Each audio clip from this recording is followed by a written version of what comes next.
Frederick Harlow, a radiotelegrapher with Company C, 28th Regiment, 5th Marine Division, huddled at the edge of a shell crater on Iwo Jima's black sand beach. The cables of his PRC-10 walkie-talkie, slung over his back, had been sliced in half by shrapnel.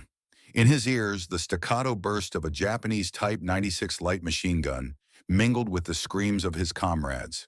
The roar of landing craft still echoed faintly, but the beachhead had already become a charnel house.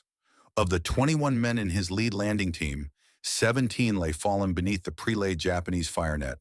The remaining 4, Harlow included, were pinned down in a crater less than 3 square meters in size, their communication with battalion headquarters completely severed.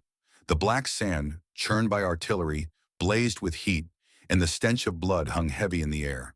A jagged piece of shrapnel jutted from Harlow's steel helmet, and blood oozed from a gash on his forehead, blurring his vision of the Japanese bunker ahead. Not far away, an M4A3 Sherman tank attempted to clear a path for the infantry. Just 15 meters from the beach, it was hit in the tracks by a Japanese 47mm anti-tank gun concealed in a lava cave. The crew bailed out, but as soon as they emerged from the hatch, precise sniper fire cut them down. American soldiers on the beach were trapped like prey in a cage, exposed to crossfire. Every attempt to raise their heads and charge drew a hail of bullets, and the black sand was soon littered with fallen bodies and scattered equipment. Harlow gripped his spare communication cables so tightly that his knuckles turned white. He was no frontline combatant. Before enlisting, he'd been a clerk at a small post office in Ohio. As a radiotelegrapher, his duties centered on maintaining communication equipment and relaying orders, not engaging in direct combat. Now his immediate superior, Sergeant John Miller, lay less than 2 meters away, a bullet from a Japanese Arisaka rifle piercing his chest. Blood soaked his camouflage uniform, and in his hand, he clutched an untransmitted battalion assault order. Harlow could see the reluctance in Miller's dying eyes, a mix of fear of death and anxiety over the broken communication. Without relaying frontline conditions to headquarters or receiving tactical orders in return, the remaining soldiers would be trapped, picked off one by one. And if reinforcements landed blindly, unaware of the Japanese fire positions, they would face the same catastrophic fate. On Iwo Jima's beachhead, the balance of power was drastically lopsided.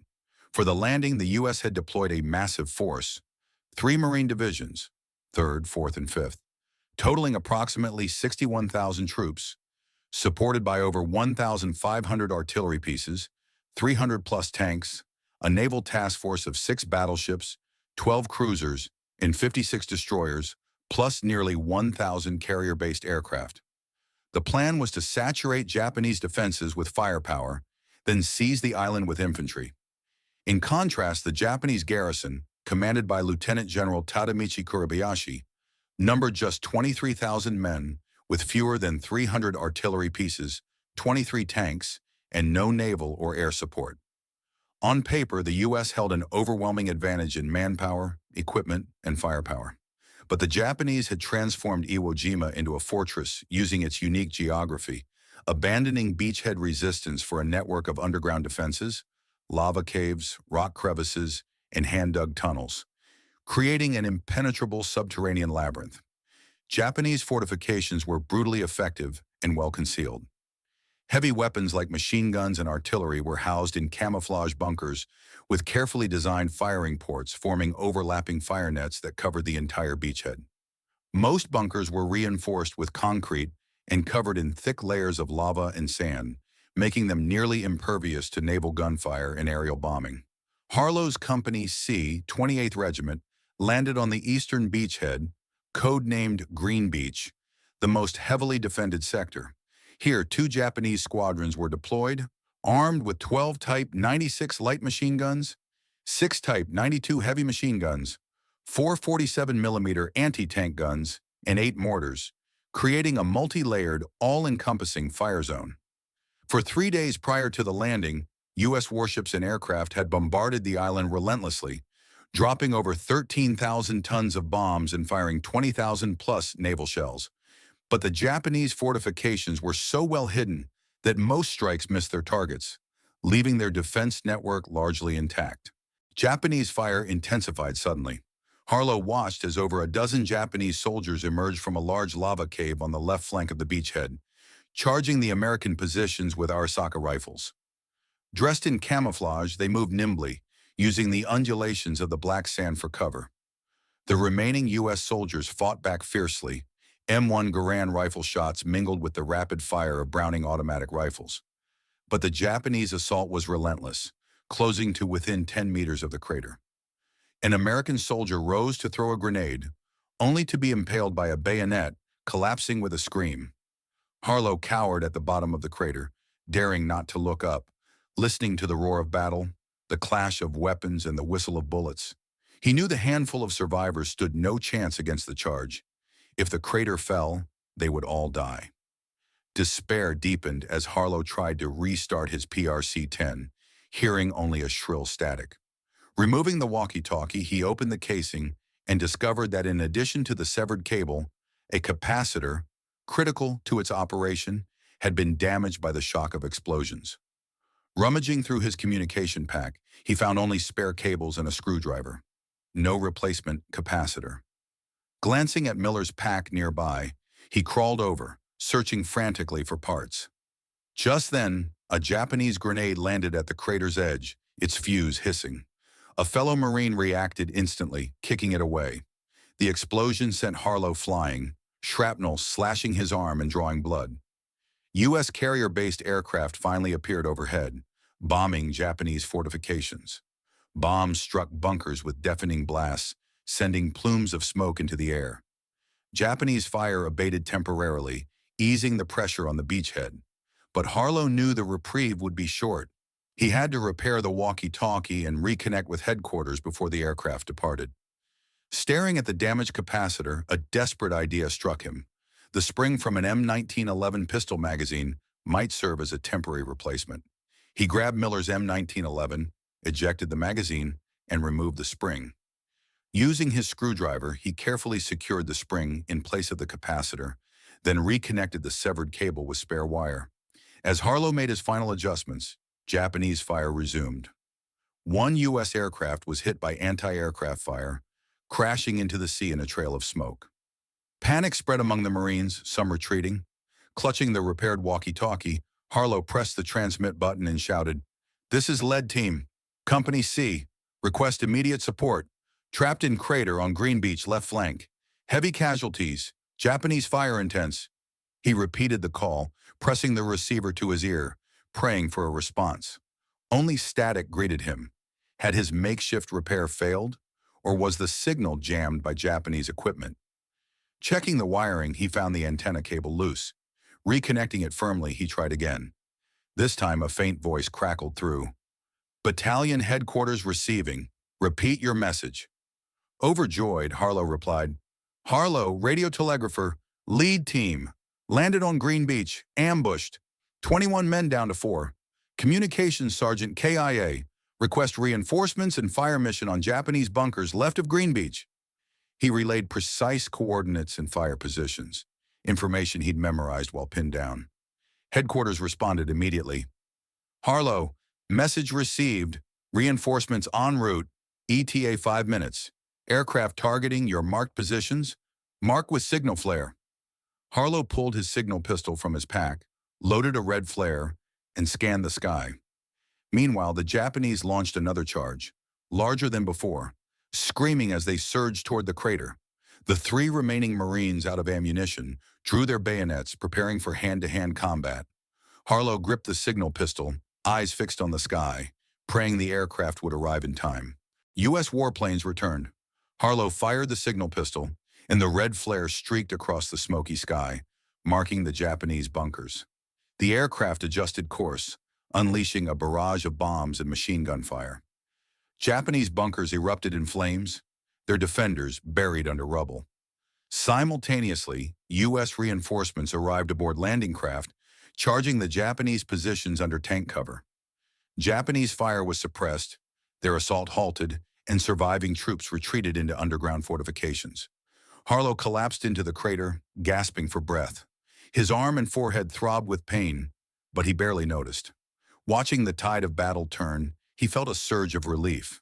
By repairing the walkie-talkie and relaying critical information, he had not only saved his team, but also prevented a catastrophic repeat of their ambush for reinforcements. Without communication, they would have perished, and the entire Green Beach landing might have failed. No rest was granted. Headquarters ordered, Harlow, proceed to battalion forward command post with reinforcements. Continue communication support. Rising, Harlow brushed black sand from his uniform, checked the walkie-talkie, and fell in with the advancing troops. The fight ahead would be brutal. Japanese underground defenses were a maze, and every step forward would cost lives. Harlow knew this was just the beginning of the Battle of Iwo Jima. As a radiotelegrapher, his mission remained clear: ensure unbroken communication, no matter the cost. On Iwo Jima, artillery fire still roared, and blood mingled with smoke on the black sand. Harlow's figure disappeared into the ranks of advancing Marines, walkie-talkie slung over his shoulder, stride steady. Few knew that this ordinary radiotelegrapher had just turned the tide of a desperate battle. His story would become an indelible part of one of the Pacific War's bloodiest campaigns. To understand Harlow's ordeal on Green Beach, one must first grasp the strategic significance of the Battle of Iwo Jima. This 20-square-kilometer volcanic island was a critical chess piece in the final stages of the Pacific War. By early 1945, U.S. forces were closing in on Japan via island hopping. Located 1,200 kilometers south of Tokyo and 650 kilometers north of U.S.-occupied Saipan, Iwo Jima was the only midway point for B-29 Superfortress bombers traveling between Saipan and Japan. Capturing the island would provide a vital emergency landing strip for damaged B-29s and allow U.S. fighters to escort bombers, drastically improving the efficiency and safety of strikes on Japan. For Japan, Iwo Jima was the last outer defense line. Its fall would expose the home islands to direct attack, forcing a fight to the death. Dubbed Operation Detachment, the U.S. campaign to take Iwo Jima was months in the making. Admiral Chester Nimitz, Commander-in-Chief of the U.S. Pacific Fleet, oversaw the operation, deploying a force unprecedented in island hopping. 3 Marine divisions, over 400 ships, including transports and supply vessels, and nearly 1,000 carrier-based aircraft, F-6F Hellcats, F-6F Hellcats, SBD Dauntless dive bombers, TBF Avenger torpedo bombers, etc., for pre-landing bombardment, fire support, and air superiority. The U.S. pre-landing bombardment was relentless. From December 1944 to the landing, the island was bombarded for over 70 days, with 13,000 tons of bombs and 20,000-plus naval shells dropped. The U.S. hoped to destroy 90% of Japanese fortifications and kill half the garrison, creating a resistance-free landing. But they drastically underestimated Japanese defensive capabilities. Lieutenant General Kurobayashi, who had served as a military attaché in the U.S. and understood American firepower, abandoned traditional beachhead warfare for a strategy of deep defense and prolonged resistance, turning Iwo Jima into an underground fortress. Leveraging the island's lava terrain, the Japanese dug over 10 kilometers of tunnels connecting lava caves, rock crevices, and bunkers, forming an extensive underground network complete with command posts, hospitals, ammunition depots, food stores, ventilation systems, and water sources, sufficient for a prolonged siege.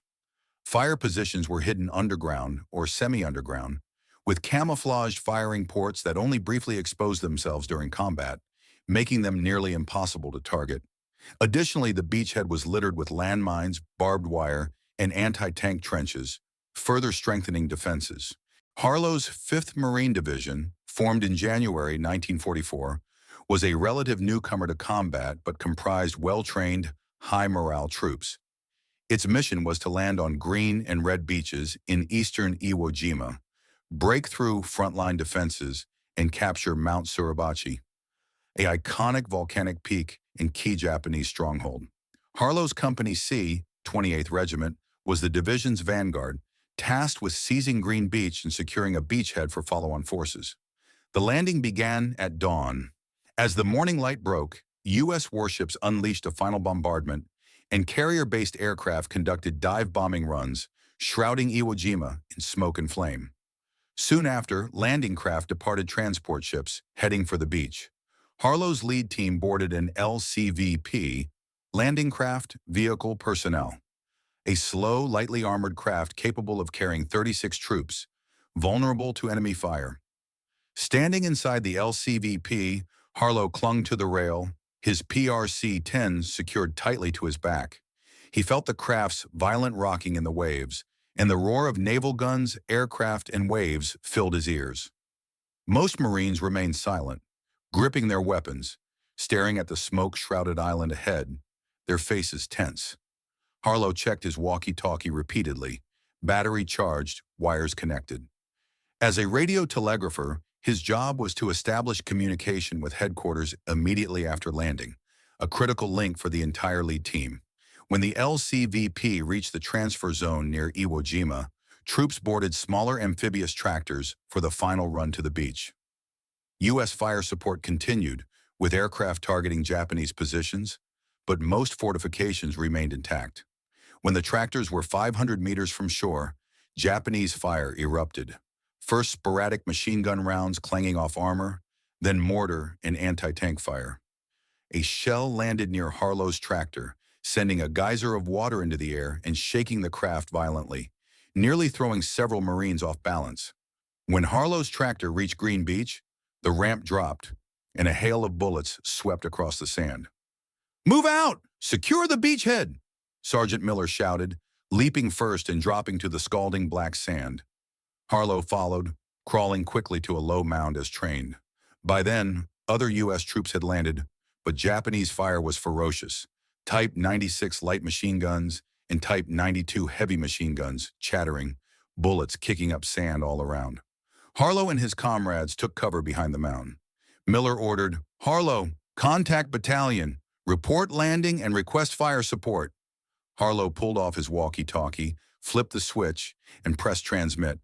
"Battalion headquarters. This is lead team. Company C landed on Green Beach. Request fire support." But only static came through. "What's wrong?" Miller asked anxiously. "Possible artillery interference. I'll try again." Harlow adjusted the frequency, but still no response. Japanese fire intensified suddenly. A mortar round landed near the mound, sending Harlow and several Marines flying. He felt a searing pain in his back, and when he crawled to his feet, he saw his walkie-talkie's cable had been sliced by shrapnel. The casing cracked. "Communications down!" Harlow shouted. Miller's face turned grim. Without contact with headquarters, they were cut off from support and orders, forced to fight alone. Japanese troops swarmed from lava caves and bunkers on both flanks, charging the landing force. U.S. Marines fought back, M1 Garand shots, Browning automatic rifle fire, and grenade blasts echoing across the beach. Harlow's team was pinned down behind the mound, unable to advance or retreat. As casualties mounted, Miller attempted to organize a charge, but each attempt was repelled by heavy fire, costing more lives. The mound was hit by artillery, partially collapsing. Harlow and the remaining survivors were forced to retreat to a nearby crater, the desperate situation described earlier. Of the 21-man team, 17 were killed or seriously wounded, leaving 4 to cower in the crater, defending passively. Examining the walkie-talkie and confirming the damaged cable and capacitor, Harlow felt despair. He knew communication was their lifeline. As the only radiotelegrapher, repairing the walkie-talkie was his sole mission, and the team's only hope. Harlow's predicament was not unique. On the first day of the Iwo Jima landing, countless U.S. units faced similar chaos. Japanese hidden fire positions inflicted catastrophic casualties, 2,420 U.S. casualties, 562 killed. The bloodiest single day in U.S. Marine Corps history. Communication failures were widespread, caused by artillery interference, harsh terrain, and intense combat damaging equipment. This breakdown left frontline units unable to receive orders or support or relay critical information, worsening their plight. Harlow's repair not only saved his team, but also provided a blueprint for addressing communication issues, highlighting that a radiotelegrapher's ability to improvise under fire could be a decisive factor in battle. Minutes before Harlow and his comrades retreated to the crater, he lay behind the collapsing mound, pressing his hand firmly against the walkie-talkie casing to shield it from artillery interference. Static crackled in the receiver, mixed with the distant roar of Japanese heavy machine guns. Battalion headquarters' signal was faint, like a candle in the wind, impossible to lock onto. Miller squatted beside him, M1 Garand in hand, wiping black sand from his goggles, eyes fixed on a Japanese fire position 200 meters away. "Try again. We have to reach headquarters," Miller shouted, his voice drowned out by gunfire, gesturing frantically. Harlow nodded, releasing the casing and spinning the frequency dial. The PRC-10, adopted by the U.S. military in 1943, weighed 5.4 kilograms, used a crystal oscillator, and operated on 3.5 to 6 megahertz, with a range of 8 kilometers in open terrain and 3 kilometers in complex environments.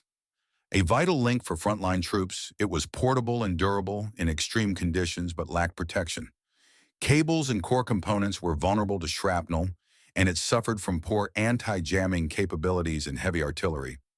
Mid-dial turn, a Japanese mortar round exploded 5 meters to the right of the mound. The blast sent Harlow flying, his walkie-talkie slipping from his back and slamming into the sand. He landed hard on his left side, ribs screaming in pain, a metallic taste filling his mouth. Before he could recover, Miller dragged him to the remains of the mound. "Fall back! The mound's collapsing. Head for the crater east of here." Harlow grabbed the walkie-talkie, its strap severed by shrapnel, and clutched it to his chest, following Miller toward the crater, hunched over to avoid fire. When Harlow and the last 3 survivors reached the crater, he finally inspected the walkie-talkie. Opening the plastic casing, he found the circuit board coated in black sand. A red cable had been sliced at the root, its metal core exposed, and a small capacitor in the center of the board was cracked, electrolyte oozing onto the sand, forming a sticky black mess. Harlow's heart sank. Capacitors stored energy to stabilize current. Without it, the walkie-talkie couldn't convert battery power to usable AC for communication. The severed cable, meanwhile, cut off signal transmission. Both failures rendered the device useless. "Communications completely down?" Private Thomas gasped, leaning against the crater wall, his left leg bleeding heavily from a shrapnel wound, blood drying into dark stains on the sand. Harlow said nothing, pulling his toolkit from his pack.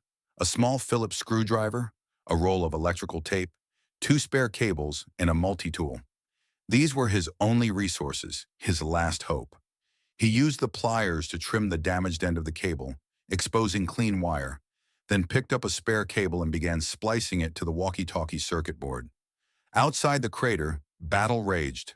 Japanese Type 96 light machine guns fired in precision bursts, bullets hitting the crater rim and sending sand cascading onto Harlow's hands and the walkie-talkie. He shielded the device with his body, working faster.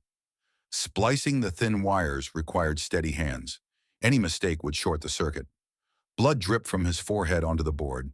He wiped it away with his sleeve, never taking his eyes off the task. When the cable splice was complete, Harlow took a deep breath, pressed the transmit button, and shouted, "Battalion headquarters, lead team, Company C, request acknowledgement." Static answered him. He cursed silently. He'd forgotten the damaged capacitor. Reopening the casing, he stared at the cracked component. His toolkit had no spare capacitors. Headquarters had only issued replacements for common parts like cables and fuses, deeming capacitors low risk for damage. Japanese voices grew closer. Harlow glanced up to see a Japanese soldier at the crater edge, bayonet glinting. Thomas reacted instantly, standing and ramming his rifle into the soldier's chest, pulling the trigger. The Japanese soldier fell, blood splattering the crater wall. But the shot exposed Thomas. Several bullets struck him, and he collapsed motionless. Harlow's heart raced. Death was imminent. He needed a replacement capacitor. Fast. His eyes scanned the crater, landing on Miller's body. The sergeant's right hand still clutched his M1911 pistol, its grip stained red. A desperate thought struck. The M1911's magazine spring stored elastic energy. Could it temporarily replace the capacitor? It wouldn't be as stable, but it was the only option. Harlow crawled over, gently prying Miller's fingers from the pistol and removing the magazine. The M1911, a U.S. standard issue pistol, with a 7-round magazine, featured a high-tensile steel spring, durable and elastic, designed to withstand repeated compression. Harlow used the pliers to pry open the magazine's base plate and extract the spring.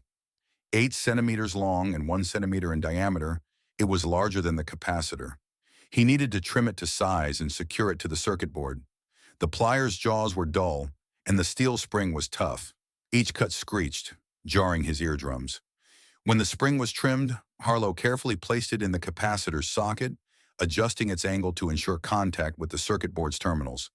Too large to fit snugly, he wrapped electrical tape around the connection to hold it in place. His fingers were cut by the spring's sharp edges, blood smearing the board. He blew on the wounds, continuing to work. Outside, U.S. aircraft bombarded Japanese positions, shaking the crater and making his task even harder. When the makeshift capacitor was installed, Harlow closed the casing, pressed the transmit button, and shouted, "Battalion Headquarters, Harlow, radiotelegrapher, lead team, Company C, trapped in crater on Green Beach left flank. Coordinates approximately 24 degrees, 47 minutes north, 141 degrees, 19 minutes east. Japanese fire positions in lava cave left of beachhead and bunker right. Request fire support and reinforcements." His voice was hoarse from tension and exhaustion, each word a struggle. Static filled the receiver, but this time faint voices emerged. Harlow held the receiver tightly to his ear. "Receiving, repeat, coordinates." The transmission was fragmented, but it was enough. He repeated the coordinates and fire positions, adjusting the frequency dial to boost signal. Suddenly, a violent tremor shook the crater. Loose lava rock crashed onto his back. He gritted his teeth, continuing to shout, ensuring headquarters received every detail. The signal cut out again. Static once more. Harlow panicked, reopening the casing to find the antenna cable had disconnected from the circuit board during the tremor. He reconnected it, wrapping electrical tape around the joint 3 times to secure it. Closing the casing, he transmitted again. This time, headquarters' response was clear. "Harlow, message received. Coordinates confirmed. Reinforcements ETA 5 minutes. Aircraft locked onto your marked positions. Prepare to mark with flare." Harlow exhaled, his tense muscles relaxing.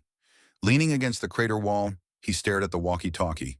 Dented, covered in sand and blood, the makeshift spring protruding slightly from the casing. This crude repair had re-established their lifeline. Only then did he feel the full pain of his wounds, his arm and back throbbing, dried blood on his forehead itching. But there was no time for treatment. He pulled his signal pistol from his pack, checking the single red flare inside, the key to guiding the aircraft. Harlow's repair was extraordinary given the circumstances. Iwo Jima's black sand was fine and abrasive, seeping into equipment and causing wear and short circuits. Temperatures exceeded 30 degrees Celsius, draining battery life. As a radiotelegrapher with no specialized repair training, Harlow's ability to fix the device using non-standard parts was rare. Post-war U.S. records show that fewer than 5% of radiotelegraphers successfully repaired dual-component failures without spare parts during the early stages of the Iwo Jima campaign. His ingenuity became a model for others. Harlow gripped the signal pistol, eyes fixed on the sky. Japanese voices grew louder. Another charge was imminent. The 2 remaining Marines, out of ammunition, drew their bayonets, preparing for the end. Harlow counted down silently, praying for the aircraft's arrival. He was no longer a rookie radiotelegrapher. He was the team's last hope. The signal flare in his hand would be the light piercing Iwo Jima's darkness. 3 F-6F Hellcat fighters appeared over Green Beach as scheduled. Harlow fired the signal pistol, and the red flare streaked across the smoky sky, marking the Japanese lava cave and bunker. The pilots adjusted course, releasing bombs that slammed into the target area. Boom, boom, boom! The lava cave entrance collapsed, burying its defenders under rubble. The fighters' machine guns then raked the bunker's firing ports, turning the concrete walls to Swiss cheese. The Japanese crossfire network collapsed, and pressure on the beachhead eased dramatically. As the aircraft attacked, 6 LCVPs carrying 48 reinforcements, Lead Detachment, Company B, 3rd Battalion, commanded by Captain Robert Turner, arrived at Green Beach. Equipped with 3 Browning automatic rifles, 2 60mm mortars, and 1 bazooka, the unit had received Harlow's fire position data in advance. Instead of charging blindly, Turner ordered his men to take cover behind the landing craft and engage Japanese positions with precision fire. A bazooka gunner destroyed a remaining machine gun nest with a direct hit. Mortars fired smoke and fragmentation rounds, suppressing scattered resistance. Turner rushed to the crater with several Marines. "I'm Turner. Battalion ordered us to extract you. Can you move?" Harlow stood, gesturing to the 2 wounded survivors. "They're injured. Need cover." Turner assigned 2 Marines to the wounded, and the rest formed a protective perimeter, escorting Harlow to the battalion forward command post 500 meters inland.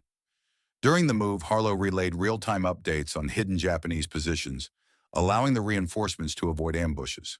The journey took just 12 minutes. The command post was housed in a natural lava depression, reinforced with sandbags. Several radiotelegraphers adjusted equipment, while Battalion Commander Major William Davis studied a map anxiously. "Major Davis, Harlow, radiotelegrapher, lead team, Company C, reporting." Harlow saluted. Davis smiled with relief. "Harlow, you did it. Without your intelligence, our reinforcements would have walked into a slaughter." During Harlow's communication blackout, headquarters had lost contact with multiple landing teams and received reports of heavy casualties, unable to assess Green Beach's situation. Blind reinforcements would have doomed both Harlow's team and the relief force, derailing the entire 3rd Battalion landing. Harlow detailed Japanese fire positions, fortifications, and casualties. Using this intelligence, Davis revised his battle plan. Companies A and B would expand the beachhead, clearing hidden fire positions.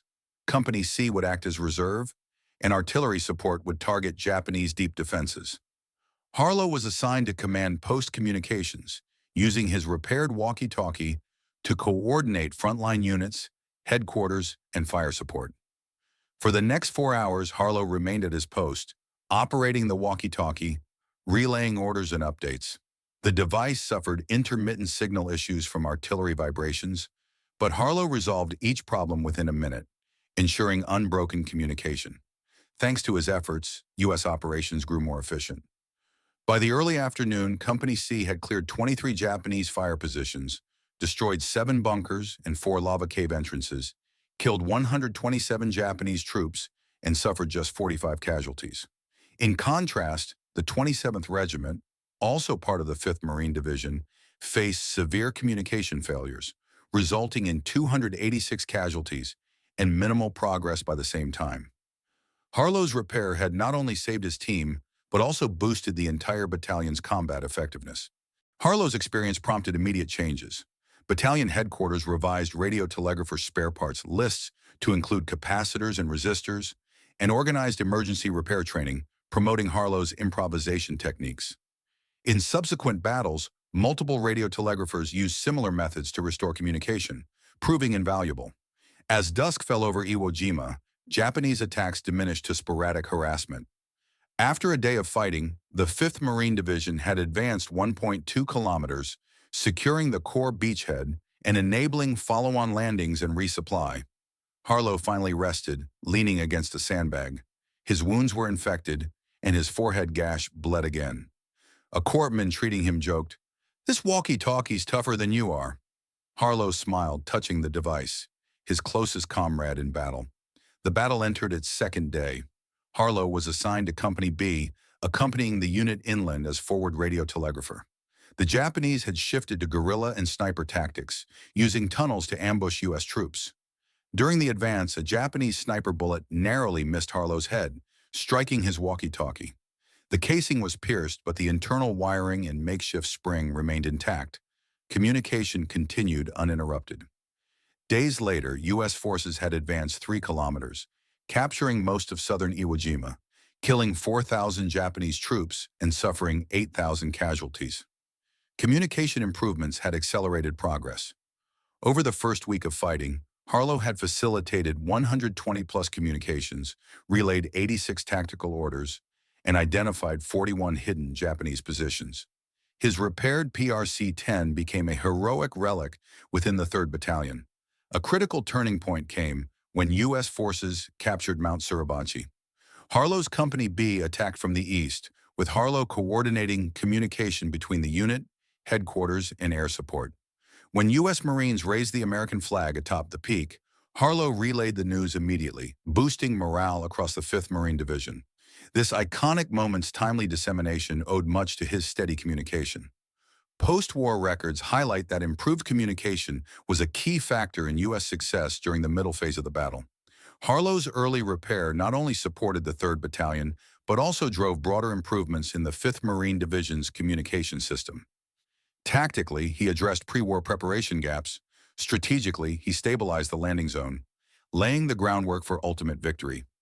The Battle of Iwo Jima exceeded all expectations of brutality. Fought for 36 days, it saw U.S. forces gradually overwhelm Japan's underground defenses. But every cave and tunnel cost countless lives. The Japanese fought fiercely under Kuribayashi, using terrain to launch hit-and-run attacks. By the end, U.S. casualties totaled 28,686, 6,821 killed, exceeding Japan's total garrison strength. Of Japan's 23,000 troops, only 1,083 were captured. The rest died, making it one of the Pacific War's bloodiest meat grinders. Harlow served throughout the campaign, never faltering. After Mount Suribachi's capture, he accompanied Company B north, where Japanese defenses were even stronger. During one advance, the unit stumbled into a Japanese tunnel ambush, losing communication. Harlow quickly set up a temporary antenna in a rock crevice, re-establishing contact in 3 minutes under sniper fire, enabling reinforcements to rescue the trapped unit. As the battle entered its final stages, U.S. forces controlled 90% of the island, pinning remaining Japanese troops in northern Iwo Jima. During a tunnel assault, Harlow's walkie-talkie was destroyed by grenade shrapnel. Drawing on his experience, he retrieved a spare PRC-10 from a fallen comrade, calibrated it, and resumed communication. When the U.S. declared victory, Harlow, a key communication specialist in Company B, witnessed the historic moment. After the battle, Harlow's heroic actions were recognized for displaying extraordinary courage and technical skill in repairing critical communication equipment under extreme danger, ensuring the stability of the local battlefield. He was awarded the Silver Star, the 3rd highest U.S. military decoration for valor. During the ceremony, Major General Keller Rocky, 5th Marine Division commander, pinned the medal on Harlow, stating, "Harlow's actions prove that radiotelegrapher are just as vital as frontline troops. With a simple walkie-talkie, he built a lifeline for his comrades and laid the foundation for victory." Harlow's Silver Star highlighted the central role of communication in modern warfare. Prior to Iwo Jima, the U.S. military had neglected emergency communication preparedness, with inadequate spare parts and training. Harlow's example prompted reforms: expanded radiotelegrapher training, revised spare parts lists, and development of more durable, anti-jamming, portable communication equipment, proven critical in subsequent campaigns like Okinawa. Strategically, the Battle of Iwo Jima reshaped the Pacific War. The captured island's airfields provided emergency landing strips for 2,400-plus damaged B-29s, saving thousands of pilots. P-51 fighters based on Iwo Jima escorted B-29s on bombing runs over Japan, increasing efficiency and accelerating Japan's surrender. None of this would have been possible without U.S. forces stabilizing the beachhead in the early days, and Harlow's desperate repair was a crucial step in that effort. Harlow's legacy endures. His PRC-10, repaired with an M1911 magazine spring, is displayed at the U.S. Marine Corps Museum with an inscription reading, "This bullet-riddled, blood-stained walkie-talkie embodies the courage and duty of an ordinary radiotelegrapher, testifying to the decisive power of communication in war." After the war, Harlow returned to Ohio, resuming his post office job. He never spoke of his exploits until local media uncovered his story in his later years. The Battle of Iwo Jima is often remembered for frontline troops and senior commanders, but unsung heroes like Harlow were equally critical. They did not fight enemies face-to-face, but their communication equipment connected front lines to headquarters. Their quiet courage and professionalism changed the course of battles. Harlow's story reminds us that victory is not the work of individuals, but of countless ordinary people fulfilling their duties with bravery and dedication. Today, Iwo Jima's black sand beaches are peaceful, its battle sites preserved as memorials. The deeds of unsung heroes like Harlow, etched like blood and shrapnel in the sand, remain a testament to the cost of peace. Every hero who fought for a better world deserves to be remembered. If you enjoyed this story of an unsung battlefield hero, don't forget to like and subscribe. I'll continue uncovering more ordinary legends from history. Share your favorite war heroes in the comments below, and I'll see you next time.